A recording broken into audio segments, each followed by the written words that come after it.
അവൾക്ക് ഇപ്രാവശ്യം friends school ഫ്രണ്ട്സിനെ വിളിക്കണമെന്നില്ലേ? ആരൊക്കെ? ഐസ, ജാനകി, ഏസ്ലൻ, എസിയോ, അലിദേ. 5 പേര്.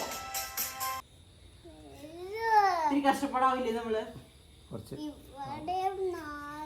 നമുക്ക് ഇവിടുത്തെ കപ്സ് കൊണ്ടുപോകാൻ പറ്റില്ലല്ലോ, അതുകൊണ്ടാണ്. അതാണ് ഏറ്റവും വലിയ പ്രശ്നം. അല്ലെങ്കിൽ പിന്നെ എന്തും ചെയ്യായിരുന്നു. ഇത് കൊണ്ടുണ്ടോ? ഈ ചെരുപ്പ് കഴുകിയിട്ടോ ക്ലാസ്സില് സ്കൂളിലേക്ക് പോകുമ്പോ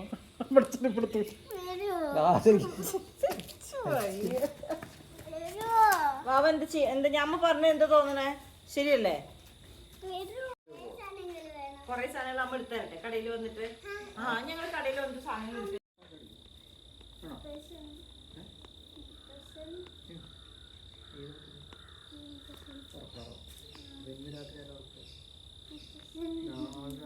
സ്കൂളിൽ പോയി വന്നിട്ട് അപ്പൊ എന്നെ മിസ്സാവില്ല അല്ലേ? എന്നെ മിസ്സാവണില്ല.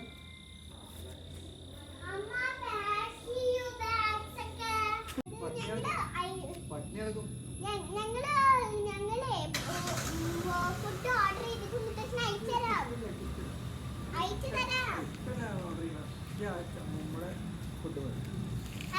അമ്മൂമ്മ ഉണ്ടാക്കിട്ട് ഒരാളുടെ കയ്യിൽ കൊടുത്തിട്ട് തരാം. ബാവ നാളെ രാവിലെ സ്കൂളിൽ പോവാ. 3 മണിക്കല്ലേ വരുള്ളൂ. അപ്പൊ അമ്മൂമ്മ എന്ത് ചെയ്യാ അതുവരെ? അമ്മൂമ്മക്ക് ബോറടിക്കില്ലേ?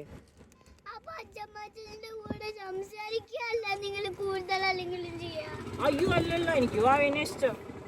നിങ്ങൾ സംസാരിക്കല്ലേ കൂടുതലെങ്കിലും ചെയ്യാം. അച്ഛൻ്റെ കൂടെ സംസാരിക്കാലോ.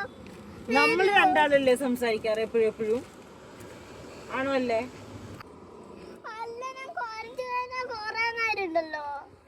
ഇല്ല അല്ല, അപ്പോഴേക്ക് നെക്സ്റ്റ് ഡേ സ്കൂളിൽ പോകണം. എല്ലാ ദിവസവും സ്കൂളിൽ പോകണ്ടേ? ഇനി വെക്കേഷൻ അല്ലല്ലോ.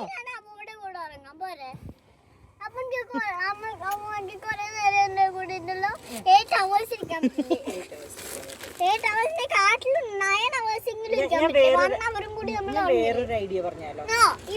അല്ല, അധികം വാശി പിടിക്കില്ലടാ പ്ലീസ്. ഞാൻ അവിടെ ഇരിക്കാം എന്നിട്ട് ഒരു കാര്യം പറയട്ടെ.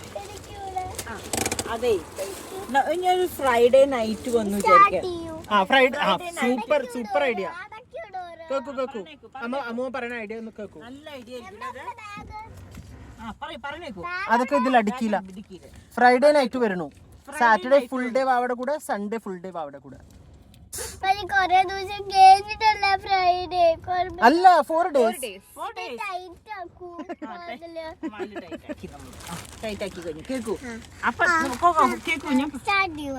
പറ്റില്ല. ഞാൻ പറയണത് കേക്കൂ. എനിക്ക് വാവയുടെ കൂടെ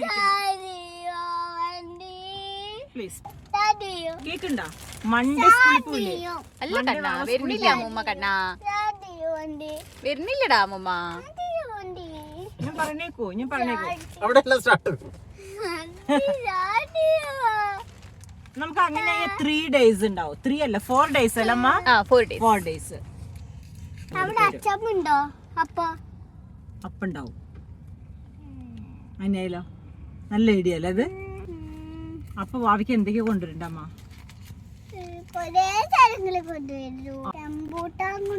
പഴുത്തൂച്ചാട്ടോ, മാങ്ങ കൊണ്ടുവരും, ചക്ക കൊണ്ടുവരും. പിന്നെ എന്നിട്ട് നിനക്ക് മാംഗോ ഷേക്ക് ഉണ്ടാക്കണം. നമുക്ക് ഓറിയോടെ ബിസ്ക്കറ്റ് ഒക്കെ കൊടുന്നാലോ? പിന്നെ ഒരു സിൽക്കിന്റെ ചോക്ലേറ്റ് കൊടുന്നാലോ?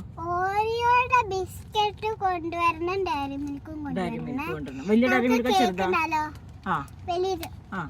ബൈ അമ്മൂമ്മ. ബൈ പറയൂ. Love you.